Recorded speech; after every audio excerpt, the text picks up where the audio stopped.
శిక్షలేని మనసు చిక్కు ఐదుగురిచే శిక్షగలుగు మనసు శివునిగనును.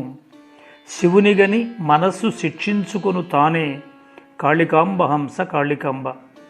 మనవాళ్ళు కథలు చెబుతూ ఉంటారు.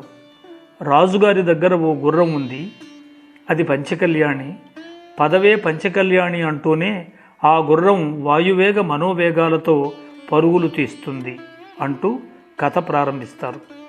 పంచకళ్యాణి అంటే గుర్రం అని ఆ కథల్లో తప్ప ఏ నిఘంటువులోనూ అర్థం లేదు. కళ్యాణం అంటే శుభం, పంచకళ్యాణి అంటే 5 శుభాలు కలిగింది అని అర్థం. పంచకళ్యాణాలు మనలోనే ఉన్నాయి. ఆ కళ్యాణాలు 5 గుర్రాలే, వాయువేగ మనోవేగాలతో పరుగులు తీసేవే. ఈ 5 గుర్రాలకు పగ్గం ఉంది, ఆ పగ్గం మనస్సు. పగ్గం సడలిస్తే 5 గుర్రాలు పరుగో పరుగు, బండిని బోల్తా కొట్టిస్తాయి. పగ్గం అదుపులో ఉన్నంతకాలం అన్నీ శుభాలే జరుగుతూ ఉంటాయి. పగ్గం అదుపులో ఉండే ఆ 5 గుర్రాలు ఏవి?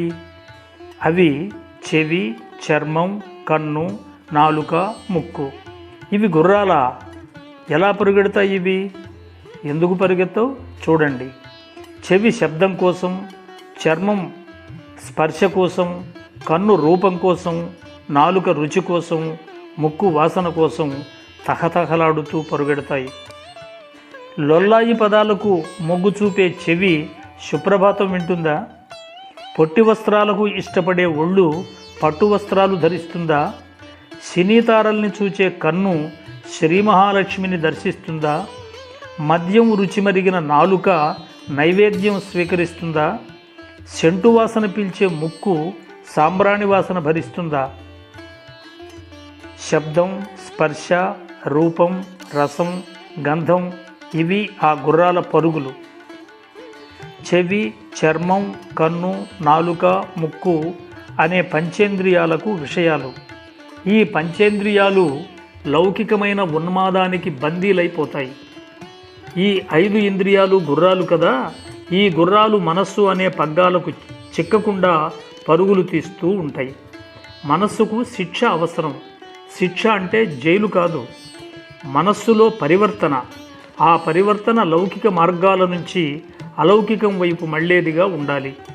ప్రలోభ పెట్టే ఈ 5 గుర్రాలను అదుపులోకి తీసుకోవడంలో మహర్షులు సైతం పతనమవుతూ వచ్చారు. చెప్పేంత సులభం కాదు ఆచరణలోకి తెచ్చుకోవడం.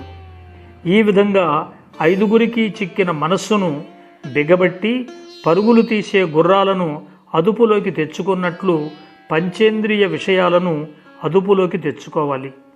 కమలాక్షునర్చించు కరములు కరములు, శ్రీనాథు వర్ణించు జిహ్వ జిహ్వ ఇలాంటి పద్యాలు బమ్మెరపోతన భాగవతంలో ఎన్నో చెప్పాడు కదా. ఇంద్రియాలు గుర్రాలని, మనస్సు పగ్గమని ఉపనిషత్తులు, భగవద్గీత మనకు బోధిస్తున్నది. 5 ఇంద్రియాల నుంచి చిక్కుపడిన మనస్సును కుదుటపరచుకోవాలి. అంతే, మనస్సు కుదుటపడితే శివదర్శనం అయినట్లే. శివదర్శనం పొందిన మనస్సు పునః ఇంద్రియాలకు లొంగదు. అప్పుడు చెవికి వినిపించే నాదం కానీ, కంటికి వినిపించే రూపం కానీ, ఒంటిని తాకే స్పర్శ కానీ, నాలుకకు అంటే రుచి కానీ, ముక్కుకు సోకే గంధం కానీ బ్రహ్మానందానుసంధానానికి దారి తీస్తాయి. ఇది వీరబ్రహ్మేంద్ర స్వాముల వారు చెప్పిన కాళికాంబా సప్తశతిలోని 146వ పద్యాన్ని మళ్ళీ చదువుకుందాం. శిక్షలేని మనసు చిక్కు 5గురిచే శిక్షగలుగు మనసు శివుని కనును. శివునిగని మనస్సు శిక్షించుకొను తానే కాళికాంబ హంస కాళికాంబ.